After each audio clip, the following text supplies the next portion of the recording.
Welcome back to Dark Whispers, Tales of the Arabian Nights. In our previous episode, we watched as a persistent fisherman hauled in a mystical fish from the shimmering lake. But little did he know that these weren't just any fish. They were vessels of magic bound to the depths of the lake by a spell older than time. As the sun climbed higher in the sky, the great hall buzzed with activity. Servants hurried to and fro, their voices hushed yet urgent. The cook, his face still pale from the shock of the transforming fish, stood frozen as the royal mage approached. "I heard tales of what occurred here," the mage said, his eyes fixed on the now empty pan. "Tell me, what manner of fish were they?" Cook hesitated, then stammered out a description of the glistening creatures, their colors shifting like precious gems. The mage nodded slowly, a thoughtful frown creasing his brow. "I believe these were no mere fish, but naiads," he finally said, his voice grave. "Elemental beings of water, transformed by powerful sorcery into fish form and trapped within the lake." The Sultan frowned. "You would have them released somehow?" he asked, his voice echoing the concern in the cook's eyes. The mage shook his head, his gaze distant. "No, my Sultan. Such magic cannot be undone. But perhaps, with great effort, we might break the curse on the lake itself." Hope flickered in the cook's eyes. "Oh, royal mage, do it," he pleaded. "Release us from this menace." The mage turned, meeting the Sultan's gaze. "It can be done," he said, "but the task is perilous. I would need your permission, my Sultan, to summon one of the naiads and question her." The Sultan, torn between the safety of his people and the mage's dangerous proposal, looked out at the assembled courtiers. Their faces, etched with fear and uncertainty, mirrored the turmoil in his own heart. "Very well," he said finally, his voice echoing with finality. "Do what must be done." With the Sultan's consent secured, the royal mage returned to the courtyard. Using ancient incantations, he wove a circle of power around the empty pan. As the words rolled off his tongue, the air crackled with energy and the room fell silent, holding its breath. Then, as if summoned by the mage's call, the lake itself responded. The water rippled, sending a spray of shimmering droplets into the air.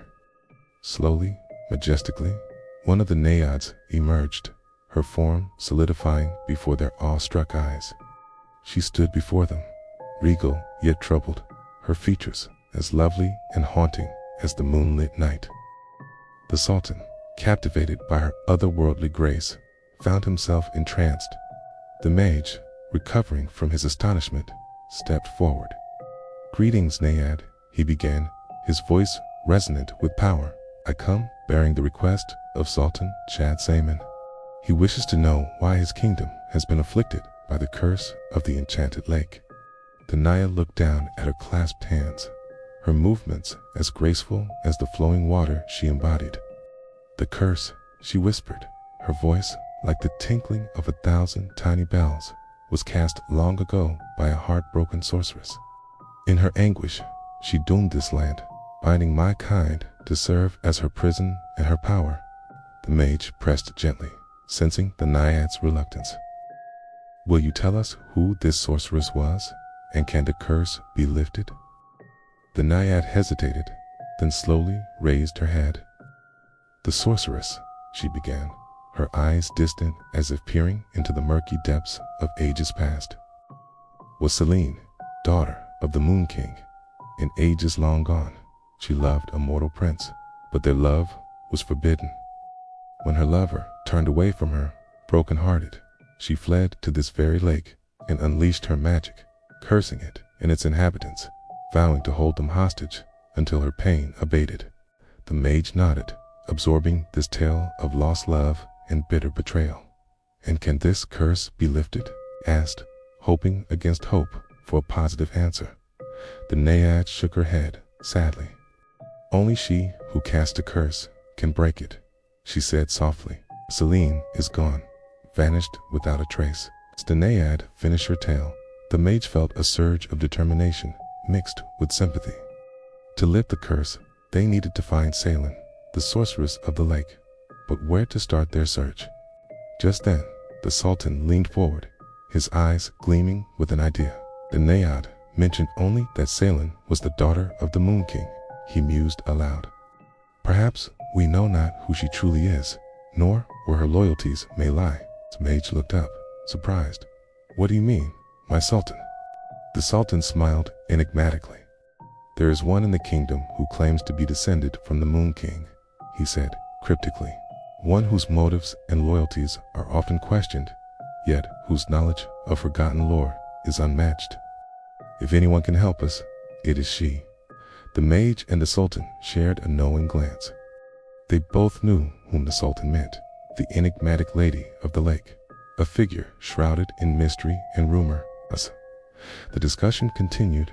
The Naiad watched with quiet concern. She understood the dangers that lay ahead, but also the desperate hope that drove them.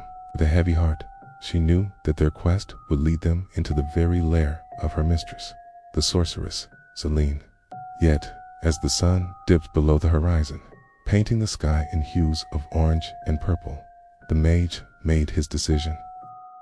The fate of the kingdom, perhaps even the lives of those he held dear, rested on his shoulders. He would seek the Lady of the Lake, unravel the secrets of her supposed lineage, discover whether she could be their key to breaking the curse that plagued the kingdom. Only time, it seemed, would tell if his gamble would pay off. Meanwhile, as the moon climbed higher in the inky canvas above, the Naiad disappeared back into the shimmering waters of the enchanted lake, leaving the mage, the Sultan, and the rest of the kingdom on the brink of a perilous new chapter in their struggle against the curse. As the mage and the Sultan rode towards the distant castle of the Lady of the Lake, the setting sun casting long shadows around them, they couldn't shake off the feeling that they were being watched. The Lady of the Lake, true to her name, lived in a grand castle on the edge of a shimmering lake, surrounded by woods that whispered secrets on the wind. As they approached, a shiver ran down the mage's spine. It wasn't merely the cold autumn wind, but a sense of foreboding that seemed to emanate from the very stones of the castle. The Sultan, ever the picture of regality, spurred his horse forward. We must speak to her quickly, he said, his voice tight with urgency. Our people grow desperate and time slips away. Reaching the castle gates, they were greeted by a stern-faced guard. Who comes before the Lady of the Lake? He boomed, his voice echoing the warnings from countless fairy tales. The Sultan identified himself, reminding the guard of his royal lineage. But the guard remained unmoved. Very well, he said finally, stepping aside to allow them entrance. But tread carefully. None can hope to best the Lady of the Lake in her own domain. As the mage and the Sultan entered the great hall, their eyes widened in awe. It was vast and ornately decorated, lit by a flickering torchlight that danced on the walls adorned with strange symbols and cryptic verses. They waited patiently, their eyes scanning the room, searching for the Lady of the Lake. Suddenly, a hush fell over the hall. All eyes turned towards the entrance as a figure emerged, her steps measured, her presence commanding attention. She was beautiful, with skin like alabaster and eyes that glittered like distant stars. A single strand of pearls adorned her raven hair, cascading down her chest, drawing the gaze of all who saw her. The mage and the Sultan exchanged glances, their hearts pounding. This was the Lady of the Lake, and they hoped she would aid them in their quest. She inclined her head gracefully. I am the Lady of the Lake, she said, her voice like the chime of silver bells. What brings the mighty Sultan to my humble abode? The Sultan, regaining his composure, explained their dire situation, emphasizing the urgency of their request. We seek your aid, lady, he implored, for you alone might possess the knowledge to guide us. The Lady of the Lake, her expression unreadable, listened intently. When the Sultan paused, she spoke, her voice echoing in the silent hall. I may indeed possess some understanding of the curse afflicting your kingdom, but the path to breaking it lies veiled in mists of antiquity. It is a perilous journey, fraught with challenges that would test the mettle of even the most valiant. The mage and the sultan shared a look. They had anticipated her response wouldn't be easy, but they were prepared to face any challenge to save their people. The lady of the lake nodded slowly. "Very well," she said finally, rising from her seat. "I shall assist you, but heed my words. The road ahead is treacherous and riddled with trials. Are you sure you wish to continue?" The sultan and the mage, their faces grim yet resolute, nodded in unison. "We are ready," they said together, their voices echoing with determination. And so, under the watchful gaze of the lady of the lake, the sultan and the mage delved into the enigma of the curse, each step taking them deeper into the heart of the mystery. But what trials awaited them? And how far would they go to save their kingdom from the clutches of the curse? The answers, shrouded in secrecy and danger, lay hidden in the labyrinthine passages of the Lady of the Lake's castle.